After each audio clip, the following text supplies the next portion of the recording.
So if you're a Christian listening to this and you realize now that the Trinity is false, it's defunct, it's a rationally incoherent doctrine, and you want the pure monotheism, the one God to worship without this complication, this Father, Son, or Holy Spirit, incarnation, this, that, the other, then it's Islam that you have to start looking into with sincerity. If you are sincere, the whole problem is solved.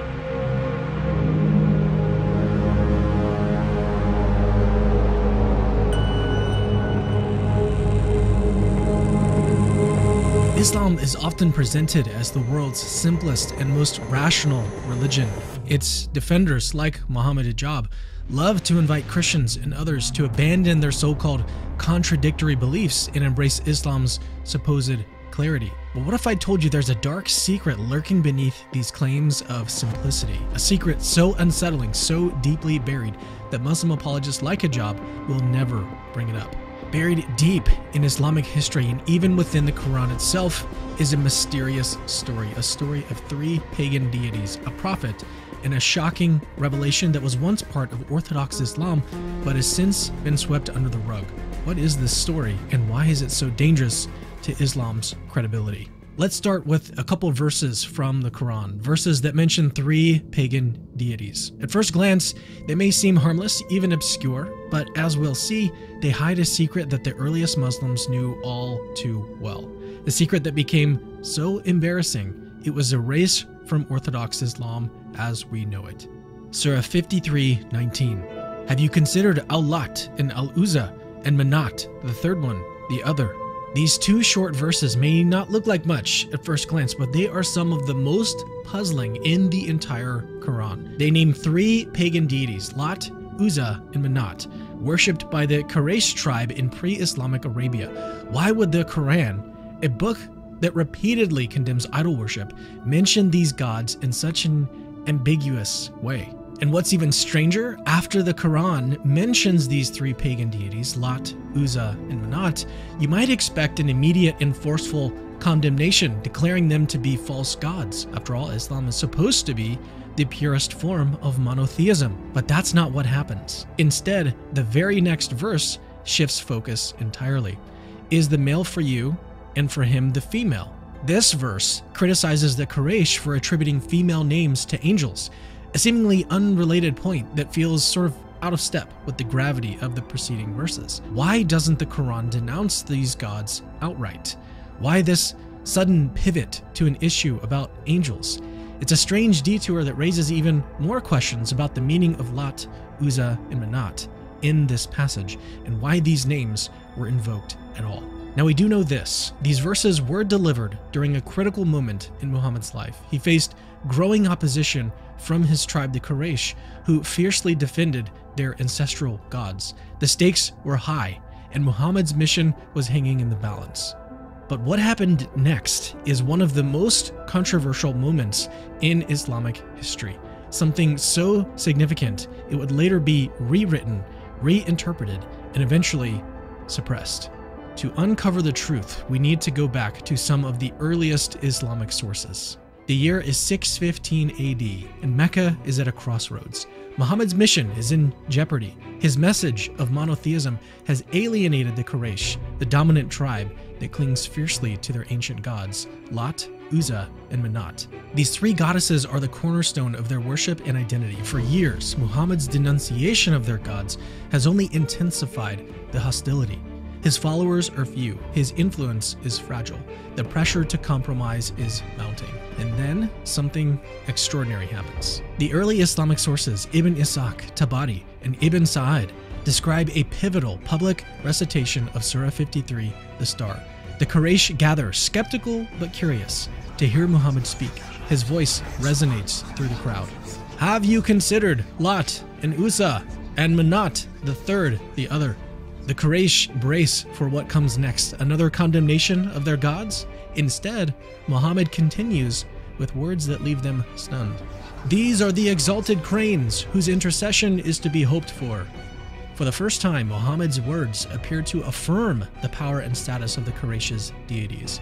The tension in the air evaporates. According to these sources, the Quraysh are so moved by this acknowledgement that they prostrate alongside Muhammad. For a brief moment, the bitter divide between them seems to heal. Peace, it seems, is finally within reach. But this triumph is short-lived. Days later, Muhammad shocked his followers and the Quraysh by retracting the verses, claiming that they had not come from Allah, but from Satan. According to Ibn Ishaq, Jibril, known in Islamic tradition as the angel Gabriel, who delivers divine revelations, confronted Muhammad, exposing the deception. Quote, Jibril came to the messenger and said, Muhammad, what have you done? You have recited to the people that which I did not bring to you from God, and you have said that which he did not say to you. Muhammad was absolutely devastated, but he claimed God provided reassurance through another revelation. Quote, we have not sent before you a messenger or a prophet, but that when he desired, Satan cast something into his desire. Then God removes that which Satan casts and establishes his signs clearly. This new revelation amounts to a startling admission. Muhammad himself acknowledged that Satan had successfully influenced his words. The phrase, Satan cast something into his desire, explicitly confirms that Satan exploited Muhammad's internal thoughts and wishes, his longing to reconcile with his tribe, the Quraysh, to infiltrate what he believed to be divine revelation. Moreover, the verse suggests that this wasn't unique to Muhammad, but had occurred with previous prophets as well. While framed as a reassurance, it inadvertently raises a very troubling question. If Satan could deceive Muhammad once, how could his followers be certain it hadn't happened on other occasions? The fallout was immediate. The Quraysh, who had been thrilled by Muhammad's apparent affirmation of their gods, now felt betrayed, and their hostility toward him intensified. Here is our question. Why would devout Muslim historians record this incident?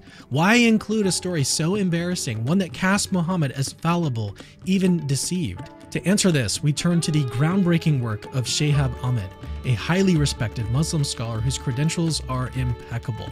Ahmed, who taught at Harvard University, dedicated his life to the study of Islamic history and theology. His book, Before Orthodoxy, published by the prestigious Harvard University Press, meticulously examines over 50 early Islamic sources that document the Satanic Verses incident. These aren't accounts written by Islam's critics. They're drawn from within the tradition itself. Again, if this story is false, why would the earliest Muslims invent it? Fabricating such an event would mean creating a narrative that severely undermines Muhammad's credibility, essentially sabotaging their own cause. This is why Ahmed's work is so important. His research highlights a historical principle that's difficult to ignore, the principle of embarrassment. Historians recognize that the more damaging a story is to its subject, the more likely it is to be true. In this story, it's about as damaging as it gets. No Muslim would invent a tale that undermines their own prophet's credibility unless they're grappling with events that actually happened. Today, if you ask a Muslim scholar about the Satanic Verses, you'll likely be met with a swift and unequivocal denial. Across every major sect, Sunni, Shia, Salafi, Wahhabi, the story isn't just rejected, it's condemned. Believing it could even cost someone their status as a Muslim. Because admitting that the Prophet of Islam could mistakenly recite words inspired by Satan doesn't just raise a few eyebrows, it threatens to unravel the very foundation of Islam itself.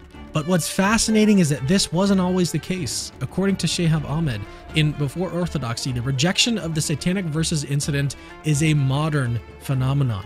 He writes this, quote, the fundamental finding of this present volume is that in the first 2 centuries of Islam, Muslim attitudes to the Satanic Verses incident were effectively the direct opposite of what they are today. This volume studies no less than 50 historical reports that narrate the Satanic Verses incident and that were transmitted by the first generations of Muslims. This study of the Satanic Verses incident in the historical memory of the early Muslim community will demonstrate in detail that the incident constituted an absolute standard element in the memory of early Muslims of the life of their prophet. In other words, for the first 200 years of Islam, this incident wasn't just accepted, it was universally recognized by the earliest Muslims as part of Muhammad's life story. It wasn't until centuries later, as Islam expanded and sought to solidify its claims to perfection, that this story became a theological liability. By the Abbasid era, Muslim leaders and scholars began rewriting history, dismissing the satanic verses as a fabrication by Islam's enemies. What had once been an absolutely standard element of Muhammad's life narrative was erased, replaced by sanitized accounts of his prophethood. This revision wasn't based on historical evidence, but on the pressing need to preserve the Quran's claim to divine perfection. But the thing about truth is, it doesn't disappear. It lingers, waiting to be uncovered. Before we dive into the unsettling possibilities surrounding this story, I should remind you, dear viewer, that the satanic verses incident isn't some fringe tale concocted by Islam's detractors or Christian apologists. In Before Orthodoxy, Ahmed explains that this event is recorded in no fewer than 50 sources, many of them independent, and all from within early Islamic tradition. What's more, this story passes the historical criterion of embarrassment.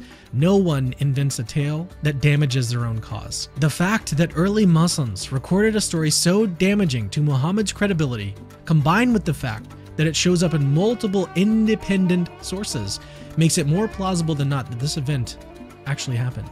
Not necessarily that Satan actually tricked him, as we'll see, but that Muhammad initially praised pagan deities and invoked their intercession, and then blamed Satan. Which brings us to a trilemma. If the satanic verses incident is real, then we're left with three deeply unsettling explanations: mad, bad, or possessed, none of which bode well for Islam. Option A, Muhammad suffered from mental illness. First, there's the possibility that Muhammad genuinely believed he was deceived by Satan, but wasn't. Instead, he may have suffered from hallucinations or delusions, mistaking them for divine communication. If this is the case, it raises serious questions about his mental state. Could someone prone to such episodes reliably deliver a message they claimed was from God? The satanic verses incident suggests otherwise. And if Muhammad's mind was this unreliable, it undermines not just this story, but the entire Islamic faith. Option B, Muhammad lied. The second possibility is just as problematic. What if Muhammad knowingly fabricated the satanic verses to appease the Quraysh? Facing mounting opposition and desperate for peace, he may have seen this as a strategic move. But when he no longer needed to invoke the intercession of pagan deities, he blamed Satan as a way to sort of save face. If this is true, it portrays Muhammad not as a prophet, but as a calculating manipulator, someone willing to compromise his message for political gain. And here's the uncomfortable truth. If he lied about the satanic verses, what else might he have lied about? Someone who would commit shirk to gain power is not a true prophet. Option C, Muhammad really was tricked by Satan. Finally, it is possible that Muhammad genuinely believed the satanic verses were from Allah. If that's true, it means Satan successfully deceived him, slipping falsehoods into what Muhammad thought was divine revelation. Just think about the implications here. If Muhammad couldn't tell the difference between the voice of God and the voice of Satan, how can we trust any of his revelations? And note that this is not without precedent. Early Islamic tradition tells us that Muhammad himself doubted the nature of his first revelation. After his encounter with the angel Gabriel in the cave, Muhammad feared he might have been possessed by a jinn. The satanic verses incident revives that haunting doubt, leaving us to wonder how many other revelations might have been influenced by forces Muhammad couldn't discern. Each of these possibilities, whether Muhammad was deceived, deceitful, or delusional, leads to a devastating conclusion. The Quran's claim of divine origin is irreparably compromised. And if early Muslims just made up the satanic verses in over 50 sources to the point where nobody really doubted the event in the earliest Islamic community, then the satanic verses at least prove the unreliability of early Islamic testimony about Muhammad. Either way, the satanic verses are damning. Muslim apologists have no good way out.